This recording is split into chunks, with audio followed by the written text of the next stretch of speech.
आज हम लोग पंचमाक्षर के बारे में पढ़ते हैं, जो बिंदी नहीं लगती है। Yes ma'am. उस बिंदी का कब क्या उच्चारण करेंगे उसी के विषय में आज हम लोग पढ़ते हैं, ठीक है। पंचमा अक्षर को अनुनासिक बोलते हैं। क्या बोलते हैं? अनुनासिक। अनुनासिक का मतलब क्या होता है बेटा? ऐसे वर्ड जो मुंह और नाक दोनों की सहायता से बोले जाते हैं। कहाँ से? मुंह और नाक। स्पर्श व्यंजन कहाँ से कहाँ तक होते हैं बेटा? क वर्ग से प वर्ग तक। ये बेटा यहाँ से यहाँ तक स्पर्श व्यंजन है। इनको स्पर्श व्यंजन क्यों कहते हैं?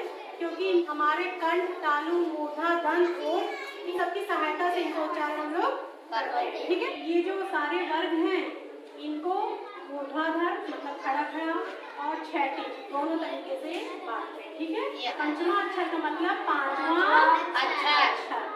तो सारे वर्ग का पांचवा अक्षर कौन सा हो जाएगा? अंगा निया अड़ा नामा। अंगा निया अड़ा नामा। जो बिंदी लगती है ना, यस सर। बिंदी लगती किसके? पांचवें अक्षर की लगती है। जैसे ये मान लीजिए कोई शब्द लिखा है, ये क्या लिखा है? अंटी। हा के ऊपर क्या लगा है? अनुसार। अब अगर हमको ये बिंदी नहीं लगानी है, बिंदी की जगह हमको वो अक्षर लिखना है कि बिंदी की जगह कौन सा अक्षर होगा, तो क्या लिखेंगे? देखिए, इसको समझने के लिए बेटा बिंदी जो लगी है उसके आगे के अक्षर को देखते हैं। आगे का अक्षर जिस वर्ग में आता है उसका पांचवा अक्षर लिख देते हैं और आधा लिखते हैं, ठीक है। चलिए, बिंदी के आगे कौन सा अक्षर लिखा है बेटा? टा। टा। अब टा वर्ग में टा पहला ही है, ठीक है। यस। तो हमने क्या बोला? बिंदी के आगे जो अक्षर होगा वो जिस वर्ग में होगा उसका पांचवा अक्षर लिखेंगे और आधा लिखेंगे। तो खंटी हाँ वैसे लिख लीजिए। बिंदी की जगह क्या लिखेंगे बेटा? आधा रा। आधा रा। उसके बाद पूरा लिखेंगे, ठीक है। समझ में आ गया?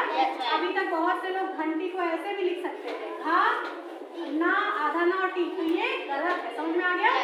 चलिए, अब जैसे मान लीजिए लिखना है कंगन। क्या लिखना है? कंगन। कंगन। देखिए, का तो वैसे ही है, बिंदी कहाँ लगी है? का के ऊपर लगा है। अब बिंदी की जगह हम कौन सा अक्षर लिखेंगे? बिंदी के आगे कौन सा अक्षर है बेटा? वाह। और गा किस वर्ग में आ रहा है? गा वर्ग में आ रहा है। तो क्या यहाँ गा लिखा जाएगा आधा? कौन सा अक्षर लिखा जाएगा? अंगा। अब अंगा को आधा कैसे लिखेंगे? देखिए, जैसे माँ है जिसमें पाई होती है उसका आधा लिखने के लिए तो पाई मिटा दीजिए, आधा हो गया। अब अंगा जो है इसको आधा कैसे लिखेंगे? अलग लगाकर। हाँ, अलग जिस अक्षर का लग गया इसका मतलब क्या हुआ? वो अक्षर आधा है। आधा है। तो देखिए, कंगन को क्या लिखेंगे? का। बिंदी की जगह कौन सा अक्षर आ जाएगा? अंगा और आधा आएगा। उसके आगे जो अक्षर है वो पूरा पूरा लिख दीजिए। समझ में आ गया? चलिए, अब दूसरा देखिए। जैसे ये क्या लिखा है बेटा? दिनांक। क्या लिखा है? दिनांक। ठीक है। अब इस बिंदी की जगह कौन सा अक्षर आएगा? चलिए लिखिए। दी और ना तो ऐसे ही रहेगा। बिंदी के आगे कौन सा अक्षर है? का। और का कहाँ आ रहा है? का वर्ग में। का वर्ग में। तो इसका पांचवा अक्षर कौन सा है? अंगा। तो क्या लिखेंगे बिंदी की जगह? आधा अंगा। अंगा। देख रहे हैं, पहले ऐसे ही लिखा जाता था, ठीक है। अब मान लीजिए क्या लिखा है? चंपा। अब आप लोग बताइए बिंदी की जगह यहाँ पर कौन सा अक्षर लिखा जाएगा? चार तो वैसे ही लिखेंगे। अब आई बिंदी की बात है, अब कौन सा अक्षर लिखा जाएगा? आधा माँ। क्यों? क्योंकि बिंदी के आगे वाला अक्षर देखना, आगे वाला अक्षर कौन सा बेटा? ये किस वर्ग में आ रहा है? का वर्ग में। का वर्ग में आ रहा है। जिस भी वर्ग में आएगा उसका कौन सा अक्षर लिखना है? पांचवा। कौन सा अक्षर है पांचवा? आधा माँ। तो ये क्या हो गया बेटा? चंपा। समझ में आ गया? Yes ma'am. दूसरा एग्जाम्पल बेटा चंदन। क्या है? चंदन। अब आप लोग बताइए बिंदी की जगह क्या आएगा? आधा ना। क्यों? क्योंकि बिंदी के आगे का अक्षर कौन सा है? दा। ये कौन से वर्ग में आ रहा है? का वर्ग में। जिस भी वर्ग में आएगा पांचवा अक्षर उसका लिखा जाएगा। तो पांचवा अक्षर कौन सा बेटा? आधा ना। चंदन। समझ में आ गया? मान लीजिए हमने लिखा है जी। क्या लिखा है? कुंजी माने चाबी होती है। अब हम को लिख दे रहे हैं। आप लोग बताइए बिंदी की जगह कौन सा अक्षर लिखा जाएगा? आधा क्यों? मैम अनुस्वार के बाद जा है और मैम चा वर्ग में है तो मैम चा वर्ग का पांचवा अक्षर आधा यहाँ लिखिए। समझ में आ गया? Yes ma'am. अब एक चीज और देख लीजिए। जैसे मान लीजिए ऐसे लिखा है बेटा, इसको पढ़िए। ये क्या लिखा है? कंगन। मान लीजिए ऐसे पूरा पूरा लिख दिया है, आपको बिंदी लगाना है। तो बिंदी हमेशा, ये बिंदी वाला अक्षर है ना, बिंदी हमेशा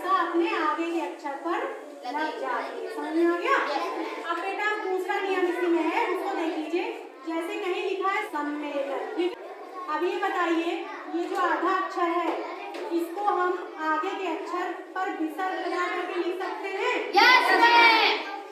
बेटा देखिए, एक नियम क्या है, अगर दो अक्षर सेम है इसको हम अनुस्वार के रूप में नहीं लिख सकते। क्यों नहीं लिख सकते? देखिए, जहाँ बेटा आधा अक्षर रहता है उसी के आगे वाले अक्षर पर अनुस्वार लगा देते हैं, है ना? तो यहाँ आधा अक्षर है, लेकिन इसके जस्ट बगल का भी यही सेम अक्षर है ना?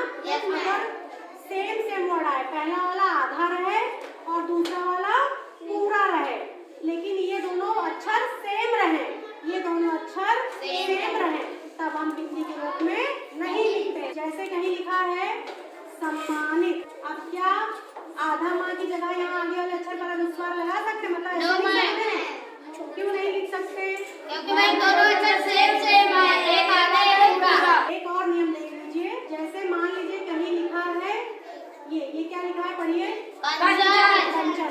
तो ये जो यहाँ है इसको हम लोग आगे विसर्ग के रूप में लगा सकते हैं? Yes ma'am. लगा सकते हैं, है ना? लेकिन जो नियम है अब उसको देखिए, क्या लिखा है, पढ़िए, अन्य। ये जो आधा अक्षर है ये आगे वाले विसर्ग के रूप में चढ़ जाता है, तो क्या इसको हम लोग ऐसे लिख सकते हैं? Yes ma'am. इस ना को बेटा आगे वाले अक्षर के विसर्ग के रूप में हम नहीं चढ़ा सकते। क्यों?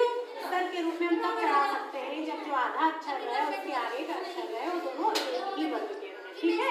जैसे यहाँ विसर्ग के रूप में चढ़ाया तो यहाँ देख लीजिए, आधा अक्षर किस वर्ग का है बेटा? चार वर्ग का है। उसके आगे वाला अक्षर किस वर्ग का है? चार वर्ग का है। दोनों सेम वर्ग के हैं, तो जो आधा अक्षर था उसको हम आगे की गिनती के रूप में चढ़ा देंगे। लेकिन अब यहाँ देखिए, ये जो आधा अक्षर है और उसके आगे का जो अक्षर है, क्या ये दोनों सेम वर्ग के हैं? ना किस वर्ग का है बेटा? ता वर्ग का है। या क्या यह भी ता वर्ग का है? दोनों अलग अलग वर्ग के हैं, इसलिए हम लोग इस आधे अक्षर को आगे गिनती के रूप में नहीं चढ़ा सकते।